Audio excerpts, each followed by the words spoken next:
Saturday morning வழக்கம் போல் நம்மளுடைய யோகா கிளாஸை முடிச்சுட்டு வீட்டுக்கு வந்து ஒரு பிளாக் காஃபி, அதாவது இன்றைக்கி பிளாக் காஃபி இல்லை, மில்கில் கீ காஃபி, ஓகேவா? ஸோ இன்றைக்கி மில்க் சேர்த்து தான் கொடுத்தேன். நீங்களும் இதை ட்ரை பண்ணுங்கள். உண்மையிலே இது ரொம்ப சூப்பராக இருக்கும். சக்கரை போடக்கூடாது, ஓகேவா? அதுக்கப்புறம் நாங்கள் வந்து ஒரு லாங் ட்ரைவ் வெளியில் போகலாம் அப்படின்னு சொல்லிட்டு பிளான் பண்ணோம். அப்படி போன இடம் என்னென்னா ஒரு காஃபி ஷாப் தான்.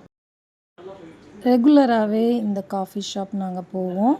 அங்கே போய் ஒரு காஃபி, ஒரு சமோசா இதுதான் எப்பயுமே சாப்பிடுவோம். இது எங்களோட ஒரு ரிலாக்ஸ் பண்ணுறதுக்கான ஒரு ஸ்பாட். எல்லாருக்கும் இதே மாதிரி ஒரு ஸ்ட்ரெஸ் ரிலாக்ஸ் பண்ணுறதுக்கான ஒரு வழி இருக்கும். அது என்ன அப்படின்றத நீங்கள் தாங்க கண்டுபிடிக்கணும். மேபி உங்களுக்கு சாங் கேட்க பிடிக்கலாம், இல்லை சில பேர் வந்து ஹாபீஸாக ஏதாவது செய்கிறது அந்த மாதிரி இருக்கலாம். ஸோ அப்படிலாம் பண்ணும்போது நம்ம மைண்டு வந்து கொஞ்சம் ஃப்ரீ ஆகி கிளியர் ஆகும். ஸோ உங்களோட அந்த ரிலாக்ஸிங்க்காக நம்ம என்ன பண்ணலான்றத நீங்கள் தான் கண்டுபிடிக்கணும். இல்லை நீங்கள் வந்து எதுவும் காஃபி ஷாப் கூட போக தேவையில்ல, சும்மா ஒரு லாங் ட்ரைவ் கூட நீங்கள் போகலாங்க. ஸோ என்னன்றதை நீங்கள் பார்த்துக்கோங்க. இன்னொரு முக்கியமான விஷயம் என்ன அப்படின்னா, நீங்கள் லாங் ட்ரைவ் போகிறீங்கன்னா கம்பல்சரி ஹெல்மெட் போட்டுக்கோங்க.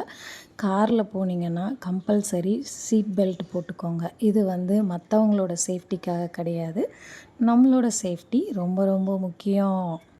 அதை முடிச்சுட்டு ஒரு 11:30க்கா வீட்டுக்கு வந்தாச்சு. ஸோ வீட்டுக்கு வந்து நான் குடித்தது என்னன்னு பார்த்தீங்கன்னா, நம்ம முந்தின நாள் செஞ்ச சாதத்தில் தண்ணி ஊற்றி வச்சு அதை மறுநாள் அந்த தண்ணி இருக்குள்ள அந்த தண்ணி, அது கூட கொஞ்சம் மோர். ஸோ இது வந்து நம்மளோட கட் ஹெல்த்துக்கு ரொம்ப ரொம்ப நல்லது. இதை நீங்கள் ரெகுலராக குடிக்கும்போது உங்களுக்கு வயிறு சம்மந்தப்பட்ட நோய்கள் வராது. ஸோ இன்னையிலேருந்து உங்களோட ஃபுட்டில் பழைய சாத தண்ணியை சேர்த்துக்கோங்க. Take care.